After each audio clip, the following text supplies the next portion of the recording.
Okay, have you ever had one of those days where you feel like your brain is just running on fumes? Like you're walking through a fog? Well, that feeling is getting super common in our crazy, hyper-connected world. Today, we're going to get into what's causing it and, way more importantly, how we can fight back and get our focus back. Let me ask you something. Does this sound familiar?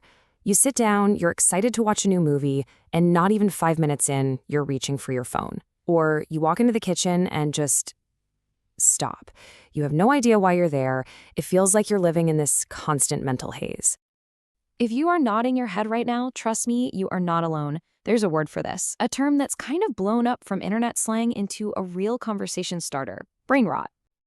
So, what in the world is brain rot, really? I know, it sounds like a joke, but it actually points to a very real experience that a ton of us are having. So, let's start with a proper diagnosis. What does it actually mean? And this is not just a meme, you know? Get this. In 2024, the Oxford English Dictionary actually named brainrot its word of the year. The official definition just hits the nail on the head.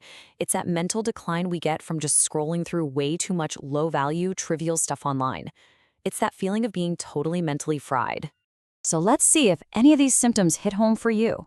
You can't get through a whole movie anymore without getting distracted. You've got that constant brain fog. Maybe you keep forgetting conversations you literally just had. Or, and this is a big one, you need that second screen. You know, scrolling your phone while the TV is on because just one thing isn't stimulating enough. These are the classic signs. All right, so why does this even happen? This is so important to understand. This is not some personal failing. It's not about you having weak willpower. Our brains are being intentionally wired this to do by some very smart design. The whole thing is actually shockingly simple when you break it down. Just think of your social media feed as a digital slot machine in your pocket. Every single time you pull down to refresh or you swipe up to the next video, you are pulling that lever, just hoping for a little win. In psychology, they call this a variable reward schedule, and it's powerful. You scroll, maybe the next post is boring. You scroll again, boring. But then, bam, you see the funniest video of the week. It's that not knowing when the reward will come that gets your brain to release a little hit of dopamine, that pleasure chemical. Your brain just knows a reward might be coming, and that's the addiction.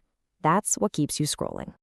A brilliant way to think about this is informational obesity. It's a perfect comparison, right? Junk food gives you a bunch of empty calories, it spikes your blood sugar, but it's got zero real nutrition. Well, junk content does the exact same thing to your brain. It gives you these empty dopamine hits that spike your stimulation, but offer absolutely no intellectual substance. Okay, so you might be thinking, a little bit of junk content can't be that bad, can it? And you're right, one little snack isn't the problem. The problem is when it becomes a constant, all-you-can-eat buffet all day long. And when that adds up, it leads to some pretty serious real-world consequences. 7 hours. Just let that sink in for a second. For a lot of us, especially young adults, that's the average time spent staring at a screen for entertainment every single day. That's almost a full-time job spent just passively consuming content. And the data, well, it's pretty scary. Major studies have found that teens who spend 4 or more hours a day on screens are basically twice as likely to report symptoms of anxiety or depression compared to their friends who use screens less. The connection is just, it's undeniable. And that impact just ripples out into every single corner of our lives. It's not just about mental health. We're seeing it affect performance at school and at work. It's messing with our sleep because of all that blue light. It's even weakening our real-world friendships. Some research even shows it can make us less empathetic. Now, I know all of that sounds incredibly grim, but listen, this is the most important part of this whole thing. This is not permanent. Your brain can heal. You absolutely have the power to take back control. And it all starts with having a plan. If you want to start like right now, give this a try. A 48-hour hard reset. Step 1, switch your phone to grayscale. It instantly makes it less appealing when all those shiny, colorful icons are gone. Step 2, delete your biggest time-wasting apps. Just for 2 days, you can do it. And finally, number 3, and this is the big one, embrace being bored. Just let your mind wander. Boredom is where creativity begins. Okay, so after that reset, it's time to rebuild. Think of it like physical therapy for your attention span. You have to retrain your focus. Pick up a book, watch a full movie without looking at your phone once. Get physical, cook something, go for a run, build something with your hands. And practice doing one thing at a time. The Pomodoro technique is amazing for this. Just 25 minutes of pure focus, followed by a 5-minute break. A detox is an awesome start. It's like a sprint. But the real goal here is to build a healthy, sustainable relationship with our technology for the long haul. That's the marathon. So how do we make these changes stick?